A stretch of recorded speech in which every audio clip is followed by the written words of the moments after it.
Bonjour et bienvenue sur le podcast Bouli Miracle.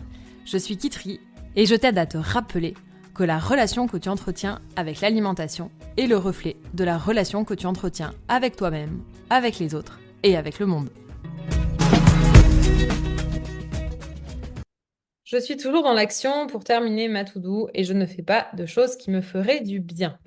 Alors, quand on souffre de troubles alimentaires et quand on est justement dans ce perfectionnisme de ce que devrait faire ou de ce que l'on devrait être pour être quelqu'un de bien et être quelqu'un de sécure et être quelqu'un de normal quelque part, on va se créer tout un tas d'injonctions de choses à faire pour se faire du bien. Comme aller se faire masser, comme il faut que je fasse de la méditation tous les matins, il faut que je fasse du yoga. Je vais paramétrer ma vie avec une to-do list à rallonge pour faire des choses qui me font du bien, alors même que probablement ces choses que l'on s'impose de réaliser sont des choses qui rajoutent une dose d'anxiété à réaliser pour être une bonne personne. Pourquoi on est toujours dans sa to-do list pour se décharger de la pression, pour se libérer de la pression? Ça vient du fait qu'on a la perception immédiate que l'on va se soulager en passant à l'action. Sauf qu'on se rend vite compte que la to-do list, il y a des milliers de bullet points et qu'en fait, dès qu'on en supprime, il y en a d'autres qui se rajoutent. Et donc, qu'on n'a jamais fini de faire.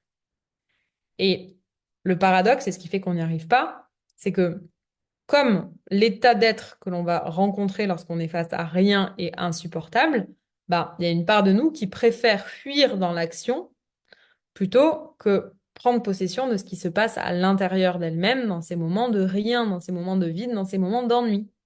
Le problème, c'est pas l'ennui, c'est l'état que l'on trouve face à l'ennui. Et cette to-do list, elle part d'une quête de perfection, de quelque part, j'attends que si je fais tous ces points de ma to-do, je reçoive la paix intérieure par des événements extérieurs. C'est-à-dire que si je vais au bout de ma to-do list, alors je vais me sentir en paix. Sauf que la paix que je recherche à travers ma to-do list, elle ne peut émaner que depuis l'intérieur. Et pour rencontrer cette paix, je n'ai pas d'autre choix que de me confronter par l'expérience à être face à moi-même. Mais me confronter par l'expérience à être face à moi-même, c'est pas en faisant du yoga, c'est pas en lisant un livre de développement personnel, c'est en apprivoisant par l'expérience cet état d'être. Et comment? En appuyant sur pause à plusieurs reprises dans sa journée pour revenir à un état de présence, pour revenir à une concentration vers ce qui se passe dans le corps physique. Je me concentre sur mes ressentis. Et je ne fais pas une activité parce que je crois que cette activité va me faire du bien depuis l'extérieur. La posture est extrêmement importante. C'est, j'appuie sur pause dans ma journée, je me reconcentre sur mes ressentis corporels, non pas parce que ça va me faire du bien, mais parce que je n'ai pas d'autre choix que de vivre ce qui est présenté dans mon corps. Je suis incarnée dans un corps. Je n'ai pas d'autre choix que de vivre dans ce corps. Le choix que j'ai fait par défaut depuis de nombreuses années d'être dans la fuite en avant et dans la désincarnation, quelque part, de ne plus être incarné dans le corps, c'est un choix par défaut, mais qui est vain puisque je vis une expérience incarnée sur Terre. Donc, l'idée ici, ça va être d'apprendre à changer sa posture et l'espace depuis lequel je fais les choses.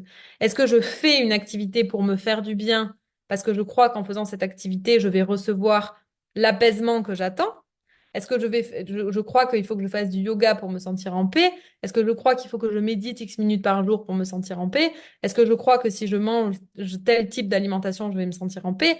Est-ce que je crois que si je fais tel exercice, je vais libérer tel blocage et vivre enfin la vie de mes rêves pour me sentir en paix?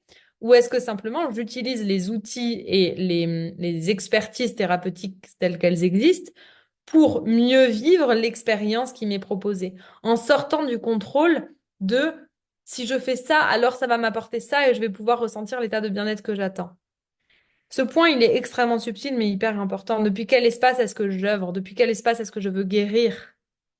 Est-ce que je veux guérir parce que j'ai pas d'autre choix que de vivre avec mon corps incarné sur Terre? Et est-ce que je veux apprendre à dealer avec les lois de l'expérience terrestre? Ou est-ce que je veux mettre en place des actions pour supprimer le symptôme et poursuivre la vie qui me rend malade? Donc peut-être que là, l'idée, c'est de sortir de l'idée qu'il y a des choses qui nous feraient du bien et simplement peut-être d'appuyer sur pause à plusieurs reprises dans la journée pour revenir au ressenti corporel. Qu'est-ce que je ressens là, ici et maintenant? Même si je suis dans l'action. Observez le personnage qui fuit dans l'action, le personnage que vous jouez pour vous protéger de la souffrance dans l'action, et faites le jeu d'appuyer sur pause à certains moments. pour regarder ce qui se passe à l'intérieur lorsque ce personnage est à l'œuvre. Et ce personnage qui est à l'œuvre, il est à l'œuvre parce que l'insécurité intérieure est tellement grande et tellement immense que on ne peut pas ressentir spontanément ce qui se passe sans avoir besoin de le fuir. Donc ça va demander encore une fois un effort de concentration, de revenir dans le corps pour regarder ce qui se passe. Et si vous n'arrivez pas à revenir dans le corps pour regarder ce qui se passe, l'idée, ça va être de se désidentifier de ce personnage qui est hyperactif, de sortir de l'addiction à l'action, à la performance, à l'hyperactivité pour être quelqu'un d'actif et quelqu'un de bien, en allant voir en quoi est-ce que c'est probablement cette addiction à l'activité qui crée ces cycles de pression-décompression et qui fait que l'on souffre énormément.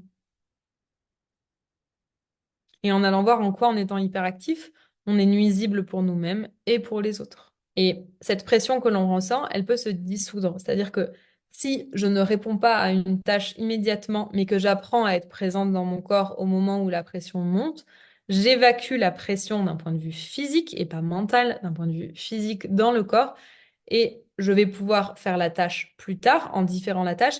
Et d'ailleurs, je vais faire la tâche dans un espace beaucoup plus juste que l'espace de précipitation qui est à l'œuvre lorsque je le fais par peur de ressentir l'inconfort.